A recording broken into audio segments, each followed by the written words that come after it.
अस्सलाम वालेकुम दोस्तों, welcome back to our channel find Urdu. Reverie reverie का मतलब है ख्वाबों में खो जाना, ख्यालों में गुम होना। रेवरी का मतलब होता है जब बंदा हकीकत से हटकर ख्यालों में खो जाए, जैसे किसी अच्छी या पुरानी यादों में।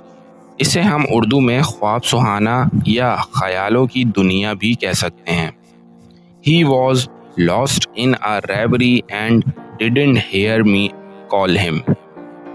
वो ख्यालों में गुम था और उसने मेरी आवाज़ नहीं सुनी।